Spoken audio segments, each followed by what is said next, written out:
This week, Reverend Wendy continues her series based on the Pema Chödrön book, The Places That Scare You. Reverend Wendy talks about awakening joy in our lives. In this talk, Reverend Wendy presents 4 stages of cultivating joy in life, including learning to recognize and rejoice in our own good fortune. We have been exploring together for a few weeks now some of the teachings based in Pema Chödrön's book, The Places That Scare You. The Places That Scare You. And today we want to look at this idea of awakening joy in ourselves and how we might cultivate a greater capacity to intend joy to be awakened in others as well. There's no question, we're all in agreement, I think, that we are living in challenging times. But did you know that you signed up for these times? You did, so did I. Our souls signed up for these times, and we are needed for these times. The consciousness that we bring, the consciousness we are evolving into is absolutely critical at these times. I don't know about you, but I do remember early in my religious background, I was raised Lutheran, I do remember early in my religious background that I had a lot of stereotypes about religious people and spiritual people, and a part of the stereotype that I had about them was that they would be no fun to be around, that they would be very, very serious all of the time, and that they wouldn't necessarily be very happy people. Anybody else have a bit of that? In fact, it's a shame I'm wearing all black today, but I thought that must be why, the nuns wore all black and the ministers wore all black because, they just didn't express any creativity or any sense of joy. And yet, joy is a spiritual quality. Happiness is a situational experience. Think about that. Happiness really is a situational experience. There's nothing wrong with being happy because situations are to your choosing or pleasing. I mean, Disney created Disneyland, the happiest place on earth, to create a situational experience of happiness. It's in some ways fabricated or man-made, if you will. It's certainly situational. Joy is a spiritual experience. There's a reason we often hear the word joy associated with something within our soul, because joy is not situational. We can choose joy any moment, no matter what the circumstances are. Some moments are easier than other moments, but we can choose joy at any time. I'm reminded of 3 instances when I had the opportunity to be with His Holiness the Dalai Lama for our synthesis dialogues that the Association for Global New Thought convened, one in Dharamsala, India, one in Trent, Italy, and one in Rome, Italy. And every time I was in the Dalai Lama's presence, I was confused by something. I was confused and inspired by the fact that this man, whose people and whose country, for all practical purposes, has been annihilated by China, that he could still be bubbling with joy. He's an incredibly intelligent, not just wise and not just compassionate, but also incredibly intelligent. So it's not that he doesn't know what's happened to his own people or the state of the world, but there is a joy that he is able to live in and from that is not dependent upon what's going on in the world around him, while he still works to do what he can do through teaching, through meditation, to help shift what's going on in the world and to help heal what's going on in the world. That is something I aspire to. I want to live in a state of joy, connected with the spark of the divine within me, and no matter what is happening around me, to be able to feel that connection, to feel that aliveness, to feel that wakefulness, that I might be able to see things more clearly. And in seeing things more clearly, be able to bring forth some healing and some insight. I shared with you when we began this series that the goal of this series is to awaken our hearts, that we might do that very thing, that we might see more clearly. And so, as I've said, I think there is a subtle difference, but an important difference between happiness and joy. Happiness, situational, joy, something that we choose. I want to read a piece to you from James Baraz, the founding teacher of Spirit Rock. He writes that joy comes in many different flavors. For some, it's an energetic radiance. For others, it's a quiet feeling of connection. Think about what joy feels like inside of you. For some, the quality and the experience of joy bubbles forth in such a way, it's as if it just oozes out of the person's eyes and face and smile and energy in almost a palpable way. I know I've been with people who just exude that kind of joy, and it's very, very strong, and it's beautiful, and it awakens some of that in me. I've also been with people whose joy is a bit more quiet, but it's still there, and you can still feel it. So when I talk about cultivating this experience of joy, let your definition and your understanding of it be broad. It's not necessarily this happy-go-lucky, everybody goes, oh my God, that person's on fire with joy. It can be a very quiet and yet very real experience that bubbles up from within, from your very soul, in which you know that you are connected and a part of something greater. And that something greater nourishes you and nurtures you and feeds you. Joy comes in many different flavors. For some, it's an energetic radiance. For others, it's a quiet feeling of connection. We each have our own way of expressing this joy, of expressing this state of well-being. We do not have to create joy. It is an innate quality already within us, however hidden or dormant it may be. As innocent babies, we all have a natural joy. We all can still squeal with delight given the right circumstances. If you ever feel down, if you ever feel like you've lost that experience of joy, you can go Google joy and find the most adorable YouTube videos of little babies absolutely in a state of pure delight and joy. And I challenge you, I dare you to not be captivated by it. How many of you have ever done that? How many of you have ever seen some of these I'm talking about, right? And that's not a manufactured thing. It's a natural thing. It's natural for us to feel joy, and in the feeling of joy, to be more alive. Jesus said, I came that you should have life and struggle through every bit of it. No, he didn't say that. I came that you should have life and ram it down everyone's throat to believe like I do. I came that you should have life and have it abundantly. You know, abundantly. Do you think he was talking about stuff? Do you think he was talking about stuff?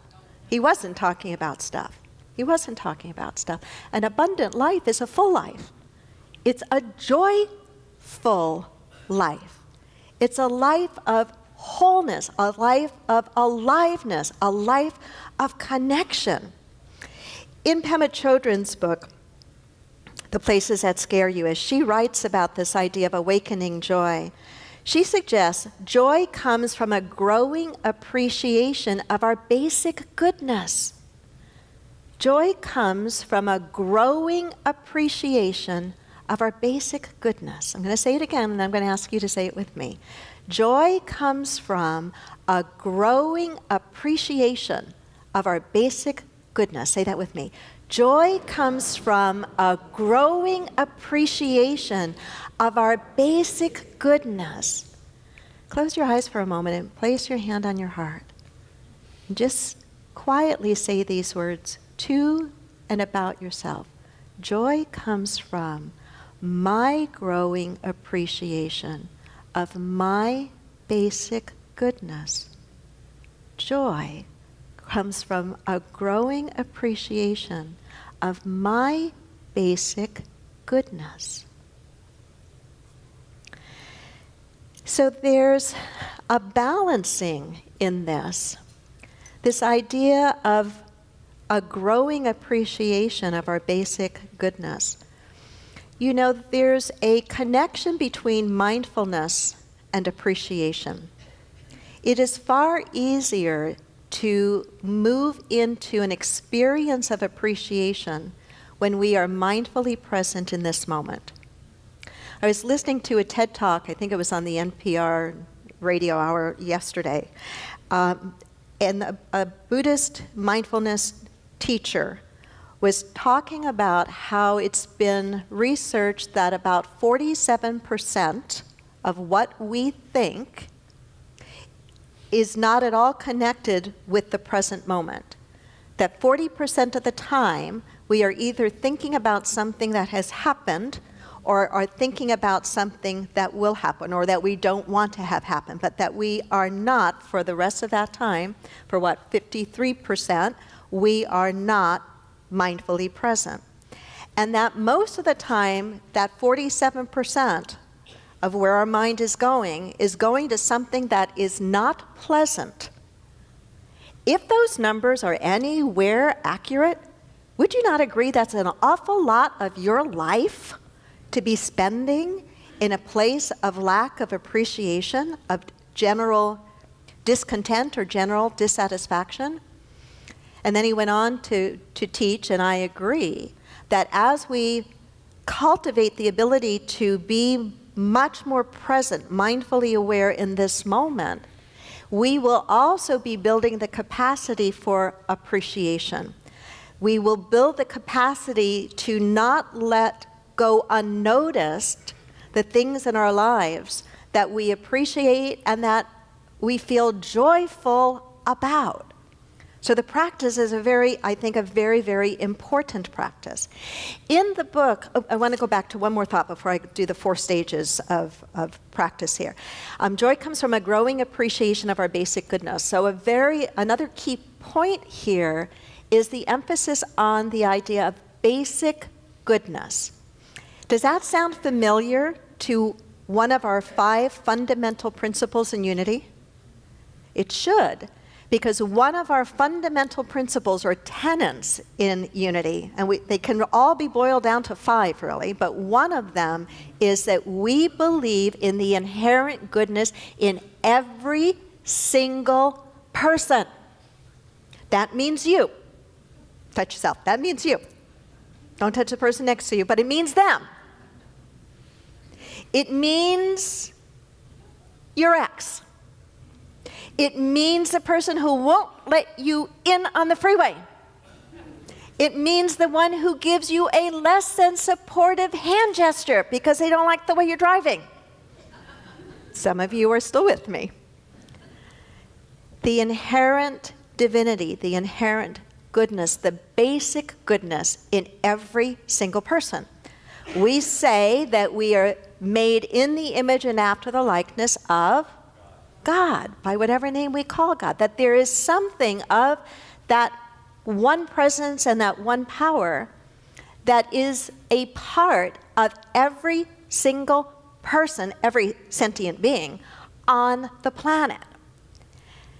We struggle with that sometimes.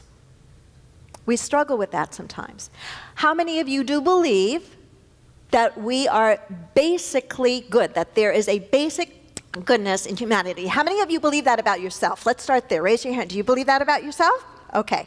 Now think of somebody that you love, that you like, your child, your spouse, your partner. Do you believe that they are basically good? Raise your hand. All righty, good. Now I want you to think about somebody that you're challenged by. Remember last week, we added to our repertoire of vocabulary that those difficult people in our lives we sometimes call sandpaper to our soul. And remember, what was the one I taught you last week from one of the stories in the book? Thank you, the Bengali tea boy, right? Okay, so think of your sandpaper to soul person or your Bengali tea boy person. Think about the person who pushes your button. Everybody got one? Okay, breathe. Question. Are they basically good? Raise your hand if you think they're basically good. Okay, the hands are not going up as fast. They're going up not as high, and not as many are going up. That's okay. I'm all for honesty, and some of us need a little. Okay. Now I want you to really go out there. I want you to go out there to the other. I want you to go out there to the isms. We're living in a time where we've got far too many isms, that we're focusing too much on what separates us and what's different at the periphery. But I really want you to go out there. Do you still believe that even those isms, that within them, separating behavior, we are not talking about behavior, we are talking about the essence on a soul level, basically good. Raise your hand if you still believe that. Wow, good. You actually did better than first service. Shh, don't tell them that. I shouldn't do that, and I know that. But as a minister, when I asked that question and I saw the response in the room, I had a mixture of feelings. I had, number one, true appreciation for the fact, for the expression of authenticity.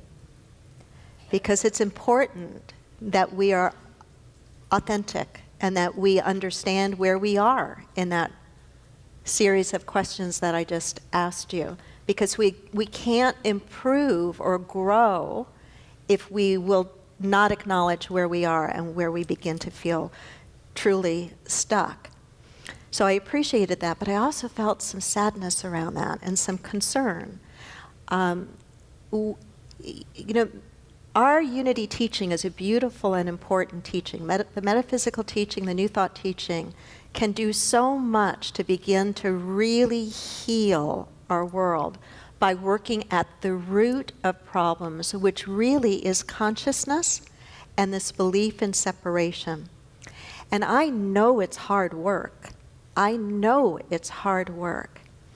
But either we really do believe that the spark of the divine is present in every single being, or we don't. And if we don't, I believe that we have work to do to help heal or shift that belief. Emphasis on the word work and the word heal. So how does this tie in to this idea of expanding and cultivating joy in ever-expanding circles? One of the things that I enjoy about Buddhism is very much like we teach in unity. We start with the individual, but we don't end there. So we do our own individual work and growth, but we also realize that we need to begin to stretch and move out into ever-widening circles. That we really do need the Bengali tea boys in our life and the sandpaper, the soul people in our lives, so that we can grow and evolve as spiritual beings. And so this practice of cultivating and expanding joy and expanding appreciation and understanding around everyone's basic inherent goodness begins first with ourselves. And so the first stage of doing this is learning to recognize and rejoice in our own good fortune, in our own good blessings. And I told you a few minutes ago that one key practice to help do that is the practice of mindfulness. That while we are mindfully present and training ourselves to be right here, aware of whatever it is that we are doing, we will find that we can naturally feel appreciation and joy. So when you're doing a mundane, routine kind of task that you don't necessarily like and you let your mind wander in all these other directions, begin to pull it back into the very experience of what you are doing and begin to invite yourself to look for or be aware of one delightful piece in that, whatever that may be. Whatever that may be. So the first stage is the idea of recognizing and rejoicing in our own good fortune so that the good things that are there, we're aware of. Because there's so much more good in our lives, in my life, in your life, than we are paying attention to. Would you not agree with that? Okay. The second stage that Pema suggests in learning to rejoice is to think of a loved one and appreciate his or her good fortune. So I want you to think about a loved one, your spouse, your partner, your child, your parent, a loved one who's just received some really good news, and they're sharing it with you. Maybe their good news is they got a new job, or they got a promotion, or they won the lottery, or they've fallen in love. All things you've been hoping for and treasure mapping for and wanting, and it hasn't happened to you. Can you share and rejoice in their joy? Can you open your heart and just feel so happy for them? Can you do that? What happens inside of you when you do that? Even though it's not your thing that's happened, it's their good fortune that's happened, but what happens inside of you when you step in and celebrate and rejoice with them? What does your energy go up and out, or does it do this? Up and out. Do you believe that the universe responds at all to your energetic vibration? Do you? Oh, you got to be much stronger than that. Do you believe that? Okay. If you don't, I don't know why you're in unity. I mean, it's one of the other core things we teach and believe. So yes. So even when it's not our quote-unquote good fortune, the practice of just feeling joy for that person helps us to expand our capacity for joy and to change our own energetic vibrational level. The third stage, by now you're catching on to this, the third stage is to practice, Pema says, is to practice with those. I love how she introduces yet another concept. So mine that I introduce is sandpaper to the soul, Bengali tea boy. Here's a new one she introduces. We practice with those less dear to us. Isn't that great? Say that with me. We practice with those less dear to us. Again, we practice with those less dear to us. Does anybody have someone in their life who is less dear to them? All of us do. We all do. I mean, we all have people that it's easy for us to just love being with and rejoice in their good fortune and be there to support them when things aren't going well. And we all have people. And sometimes they're people in our family. Have you noticed that sometimes a Bengali tea boy is in your family? And like there's no way to get rid of the Bengali tea boy? They're just in your family, or never mind. That's a whole other lesson we'll do another time. But we practice with those less dear to us, inviting ourselves to expand our capacity to rejoice in their good fortune. She says our ability to appreciate and rejoice in their good fortune is frequently blocked by envy or other emotions. Think about that for a moment. Why is it difficult for us sometimes? I think we have to admit, I know I sometimes have difficulty feeling the same amount of joy when somebody else has something really great happen in their life, and that someone else is someone that I find particularly challenging. I notice that it's not as easy when my bestest friends have something great happen in their life. It's as if it happened to me. I am so happy for them. But I have to practice feeling that kind of energy when someone that my ego might want to say doesn't deserve it. Does that ever happen to you? Or that sour grapes, or that feeling of they don't really deserve it, or I wonder if they really got it fairly, or well, it's just because of, it doesn't matter what it is. It doesn't matter what, but the willingness to pay attention to the story. This is another place where we get to grow, to when we notice that we are shutting down, when we notice that it's extremely difficult for us to feel that same joy. Will we be spiritually rigorous enough and spiritually courageous enough to ask some deeper questions of ourselves? Why is this so difficult for me? What is it that I am telling myself? It could be that it's triggering a feeling of lack, right? They got something, they're doing great, I'm struggling, I feel like I'm working as hard, but it's not showing up in my life in the same way. What's beneath that could be, would you not agree, what's beneath that could be a feeling of lack. So being willing to pause, being willing to notice when we shut down our capacity to feel joy for another, to ask why.